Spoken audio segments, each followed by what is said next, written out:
வல்லாளப்பட்டி, நாயக்கர்பட்டி, அரிட்டாப்பட்டி, அந்த மேலூர் பகுதியில் சமீபத்தில் இந்த டங்ஸ்டன் மைனிங் அது சம்பந்தமாக பாதிப்புக்குள்ளாக இருக்கக்கூடிய எல்லா கிராமத்தினுடைய தலைவர்கள் அம்பலக்கார் ஐயா அவங்க வந்திருக்கிறாங்க.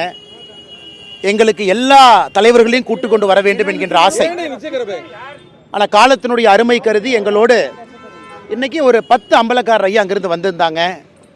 நம்முடைய மாநிலத்தினுடைய பொதுச் செயலாளர், அந்த பகுதியில் போட்டியிட்டு மக்களுடைய மனதை வென்றிருக்கக்கூடிய ப்ரொஃபஸர் ராம ஸ்ரீனிவாசன் அவர்கள், தமிழக பாரதிய ஜனதா கட்சியினுடைய பொறுப்பாளராக இருக்கக்கூடிய சுதாகர் ரெட்டி ஐயா அவர்கள், டெல்லியில் நம்முடைய அமைச்சர் ஐயா முருகன் அவர்கள், நம்முடைய 2 மாவட்ட தலைவர்கள் ராஜசிம்மன் அவர்கள், அண்ணன் மகா சசீந்திரன் அவர்கள், இங்கே இருக்கக்கூடிய எல்லா அம்பலக்கார் ஐயா எல்லோரும் இணைந்து இன்னைக்கு ஐயா கிஷன் ரெட்டி அவர்களை சந்தித்தோம். இந்த துறையினுடைய அமைச்சர் மிக பொறுமையாக அம்பலக்காரர் ஐயா அந்த பகுதியினுடைய தலைவர்கள் எல்லாம் எடுத்துரைச்சாங்க. குறிப்பாக இந்த டங்ஸ்டன் மைனிங் அதனால் பாதிப்புக்குள்ளாக இருக்கக்கூடிய பகுதிகள் என்னென்ன, நீர்நிலை பிரதேசங்கள், கோவில்கள், சமணப்படுக்கைகள், ஒருபோக விவசாயிகள் சார்பாக பேசினாங்க. குறிப்பாக பெரியார் அணையிலிருந்து வரக்கூடிய நீர்ப்பாசனம், அதையெல்லாம் பொறுமையாக நம்முடைய அமைச்சர் கிஷன் ரெட்டி ஐயா கேட்டுக்கிட்டாங்க. உங்களுக்கு தெரியும், இதற்கு முன்பு இந்த மைனிங் திட்டம் அறிவிக்கப்பட்ட பிறகு, இது முதலிருந்தே நண்பர்களுக்கு தெரியும், 2021 செப்டம்பர் 14ஆம் தேதி GSI geological survey of India report கொடுக்குறாங்க. அதன் பிறகு மத்திய அரசு மாநில அரசுக்கு கடிதம் எழுதுகிறாங்க. அந்த கடிதத்திற்கு பதில் எழுதிய பொழுது கூட மாநில அரசு குறிப்பாக பயோடைவர்சிட்டி ஹாட்ஸ்பாட் இருக்குன்னு சொல்கிறாங்க. 193 ஹெக்டர், 477 ஏக்கர் எங்கேயும் நிறுத்த வேண்டும் என்கின்ற கோரிக்கையை மாநில அரசு வைக்கல. அதன் பிறகு தான் இந்த மைனிங்கே போகுது, ஆக்ஷன் போகுது. இது நவம்பர் 2024 7ஆம் தேதி ஒரு தனியார் நிறுவனம் ஆக்ஷனில் எடுத்த பிறகு கிராம மக்கள் அப்ஜெக்ட் பண்ணுறாங்க. ஸோ பாரதிய ஜனதா கட்சியினுடைய தலைவர்கள் உடனடியாக நம்முடைய மந்திரி ஐயா கிஷன் ரெட்டி அவர்களை சந்தித்து அதை நிறுத்தி வச்சோம். கிராம மக்கள் அவர்கள் இன்றைக்கி வந்திருப்பது 2 கோரிக்கை. ஒன்று, நிறுத்தி வச்சதுக்கு நன்றி சொல்வதற்கு. அதே போல் கிராம மக்கள் முழுமையாக 4981.64 ஏக்கர் முழுமையாக இந்த பகுதியிலிருந்து மைனிங் வரக்கூடாது. பல்லுயிர் தளம் மட்டுமல்ல, பயோடைவர்சிட்டி ஹாட்ஸ்பாட் மட்டுமல்ல, முழுமையாக வேண்டாம். எப்பொழுதுமே பிரதமர் அவர்கள் விவசாயிகளுடைய நண்பனாக இருக்கிறாங்க. பிரதமர் மோடி ஐயா அவர்கள் எப்பொழுதுமே தமிழகத்திற்கு பாதுகாவலராக இருக்கிறாங்க அப்படிங்கிறதையும் நம்முடைய அம்பலக்காரர் ஐயாலாம் குறிப்பிட்டு பேசினாங்க.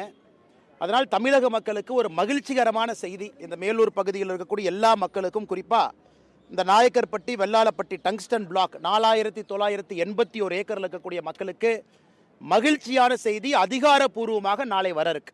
அதிகாரப்பூர்வமாக நாளை மத்திய அரசு நாளை வர இருக்கு. இன்னைக்கு கிஷன் ரெட்டி ஐயா அவர்கள் நேரடியாக நம்முடைய பிரதமர் ஐயாவை இன்னைக்கு சந்திச்சு, அமைச்சர் கிஷன் ரெட்டி அவர்கள் நேரடியாக பிரதமர் நரேந்திர மோடி ஐயாவை இன்னைக்கு சந்திச்சு பேசி, நாளை மிக மிக மகிழ்ச்சியான செய்தி அதிகாரப்பூர்வமாக நாளைக்கு வர இருக்கு. இன்னைக்கு இங்க இருக்கக்கூடிய எல்லா அம்பலக்கார ஐயாவுக்கு அமைச்சர் அவர்கள் உறுதி கொடுத்துட்டாங்க, ஒட்டுமொத்தமாக உறுதி கொடுத்துட்டாங்க. அது அம்பலக்கார ஐயாவுக்கு தெரியும். ஏன்னா அதிகாரப்பூர்வமாக நாளைக்கு வர இருக்கு. அதனால் நாங்கள் பாரதிய ஜனதா கட்சி மக்களுக்கு என்ன உறுதிமொழி கொடுத்தோமோ அதை காப்பாற்றி இருக்கின்றோம். அவங்க கிராமத்தில் போய் உறுதிமொழி கொடுத்ததை காப்பாற்றி இருக்கிறோம். 4981 ஏக்கரில் மைனிங் வராது என்கின்ற உறுதிமொழியை கொடுத்தோம். அதை நாங்கள் காப்பாற்றி இருக்கின்றோம். நாளை அதிகாரப்பூர்வமாக மத்திய அரசு சார்பாக செய்தி குறிப்பு வரும். சார், இப்போ இந்த டங்ஸ்டன் திட்டம் மதுரையில் மட்டும் வராதா, அல்லது ஒட்டுமொத்தமாக தமிழ்நாட்டிலே வராதா? அண்ணா, டங்ஸ்டன் திட்டத்தை பொறுத்தவரை குறிப்பாக இந்த பகுதி உங்களுக்கு தெரியும். அண்ணா, உங்களுக்கு தெரியும், இந்தியாவை பொறுத்தவரை மைனிங் நடக்குது, தமிழ்நாட்டிலையும் நடக்குது. சிமெண்ட்டுக்கு மைனிங் நடக்குது, கல்லுக்கு நடக்குது. இது ஒரு அரிதான பொருளாக இருந்தாலும் கூட இந்த பகுதி ஒரு வித்தியாசமான பிரத்யேகமான பகுதி. நீர்நிலைகள், சமணப்படுகைகள், கோவில்கள், கள்ளழகர் கோவிலிருந்து எல்லாம் இருக்குது. அதனால் இந்த பகுதியில் கிட்டத்தட்ட 20,000 மக்கள் இருக்கிறாங்க. அவ்வளோ கிராமங்கள் இருக்குது. இந்த பகுதி மக்களுடைய கோரிக்கையை நாங்கள் நிறைவேற்றியிருக்கிறோம். நாளை அதிகாரப்பூர்வமான அறிவிப்பு. இந்த திட்டம் வேறு பகுதியில் செயல்படுத்த வாய்ப்பு இருக்கா சார்? தமிழ்நாட்டில் வேறு பகுதியில் அண்ணா, வேற பகுதியில் டங்ஸ்டன் இல்லை இல்லைங்கண்ணா. இந்த பகுதியில் தான் 2021 14 செப்டம்பரில் ஜியாலஜிக்கல் சர்வே ஆஃப் இந்தியாவுடைய ஆய்வறிக்கையின்படி இங்கே டங்ஸ்டன் இருக்குன்னு கண்டுபிடிச்சி ரிப்போர்ட் கொடுக்குறாங்க. அதன்படி தான் ஆக்ஷன் நடக்குது. அதனால் ஒரு பக்கம் நம்ம புரிஞ்சுக்கணுங்கன்னா, எந்த மைனிங்லையும் மத்திய அரசுக்கு ₹1 வரப்போகிறது இல்லைங்கண்ணா. மாநில அரசுக்கு பிரீமியம், அந்த லோக்கல் டிஸ்ட்ரிக்ட்டுக்கு வந்து டிஸ்ட்ரிக்ட் மினரல் ஃபண்ட் DMF. மத்திய அரசுக்கு மைனிங்கில் ₹1 தமிழகத்திலிருந்து வருவாய் வராது. இந்தியாவில் எங்கேயுமே வருவாய் வராது. இன்னைக்கு கிராம மக்களுடைய கோரிக்கை ஏற்று எப்பொழுதுமே பிரதமர் அவர்களை பொறுத்தவரை விவசாயிகளுடைய நண்பனாக தான் இருந்திருக்கிறாங்க. அது மீத்தேன் ஹைட்ரோ கார்பன் திட்டத்திலேருந்து ஒன்னொன்னும் பாருங்க. அதனால் பொங்கலை சந்தோஷமாக கொண்டாடினாங்க. பிரதமர் ஐயாவை நம்பினாங்க. பிரதமர் ஐயா கைவிடலை. நாளை மகிழ்ச்சிகரமான அதிகாரப்பூர்வமான அறிவிப்பு நாளைக்கு வரும்.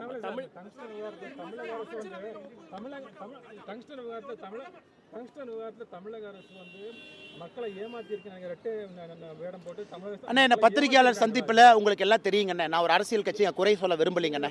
அண்ணா ஒரு நிமிஷம், நாம் ஒரு அரசியல் கட்சியை இங்கே குறை சொல்ல விரும்பலிங்கண்ணா. நான் தேதி வாரியாக சொல்லிட்டேன். மத்திய அரசு மாநில அரசு கேட்டாங்க, மாநில அரசு கடிதம் எழுதினாங்க. கடிதம் எழுதும் பொழுது எங்கேயும் நிறுத்துங்கன்னு மாநில அரசு சொல்லலை. அதனால் இந்த இடத்துக்கு நான் அரசியல் பண்ண விரும்பலிங்கண்ணா. ஏன்னா அம்பலக்காரர் ஐயா இருக்கிறாங்க. நாங்கள் உறுதிமொழி கொடுத்தோம், இன்னைக்கு நாங்கள் அதை செஞ்சு காட்டியிருக்கிறோம். பிரதமர் அவர்கள் மற்றும் ஒரு முறை தமிழகத்திற்காக மக்களோடு விவசாயிகளோடு நிற்பார்கள் என்பதை மறுபடியும் இன்னைக்கு பிரதமர் அவர்கள் தமிழக மக்களுக்கு உணர்த்தி இருக்கிறாங்க. ராமகிருஷ்ணன் ஒரே நிமிஷம் வந்துட்டு, ஒரே நிமிஷம் அண்ணா, ஃபர்ஸ்ட் இந்த மேட்டரை முடிப்போம். இருங்கண்ணா, எல்லாரும் பேசிட்டோம், இருங்கண்ணா.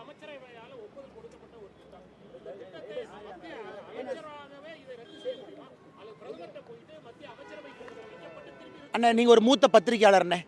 இன்னைக்கு அமைச்சர் ஐயா உறுதிமொழி கொடுத்துருக்குறாங்க. அதனால தான் நாளைங்கிற ஒரு வார்த்தையை பயன்படுத்தினேன். இப்போ அமைச்சர் ஐயா பிரதமரை சந்திக்கணும், அதிகாரப்பூர்வமான அறிவிப்பு நாளை வருதுங்கண்ணா. அதனால தான் அந்த வார்த்தையை நான் பயன்படுத்தினேன். நிறுவனத்துக்கு கொடுக்கப்பட்ட லைசென்ஸ் ரத்து செய்யப்பட்டு நாளை அறிவிப்பு வருமா, இல்ல அது செய்யக்கூடிய அதிகாரம் யாருக்கு இருக்கு? ஆமாங்க மாநில அரசு. அண்ணா, இது இன்னைக்கு மத்திய அரசை பொறுத்தவரை இந்த டிரான்ச் 4ல் அரிட்டாப்பட்டி வெள்ளாளப்பட்டிக்கு அறிவிப்பு கொடுத்துருக்குறாங்க.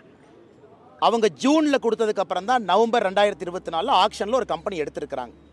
இந்த ஆக்ஷன் நடத்தக்கூடாது, இங்கே டங்ஸ்டன் வரக்கூடாதுங்கிறது இவங்க கோரிக்கை. 4981 ஏக்கரில் அது இன்னைக்கு அமைச்சர் ஐயா உறுதி கொடுத்துருக்குறாங்க. அண்ணன் ஒரு டெக்னிக்கல் கேள்வி கேட்டாங்க.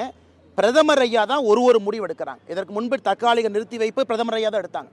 அதனால் அமைச்சர் அவர்கள் பிரதமர் ஐயாட்ட பேசிட்டு நாளைக்கு அறிவிப்பு வருங்க. நன்றிங்கண்ணா.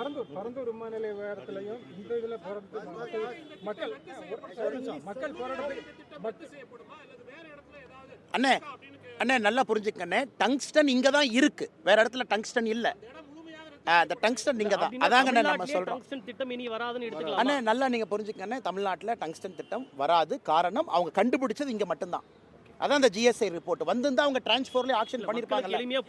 ஆமாங்க, நீங்க கேக்குற கேள்வி நியாயமான கேள்விதான். அண்ணா ஒரே நிமிஷம், சகோதரி கேக்குறாங்க, ஒரே நிமிஷம். ஜிஎஸ்ஐ வந்து அந்த ரிப்போர்ட் வந்து ரீ எவாலுவேட் தான் பண்ண கரெக்ட் மேடம், கரெக்ட் மேடம். அத வந்து மைனிங் மினிஸ்ட்ரி வந்து மேடம் கரெக்ட். அதை நிறுத்தி வச்சதுக்கு நன்றி சொல்றோம். முதல் வேலை. ரெண்டாவது, ஐயா நீங்க ஆன் ஹோல்டுன்னு ரீ எக்ஸாமின் பண்றீங்க, எங்களுக்கு முழுவதுமாக கைவிட வேண்டும் என்பதற்காக தான் இங்கே வந்திருக்கோம். அந்த அறிவிப்பு தான் நாளைக்கு வருங்கம்மா.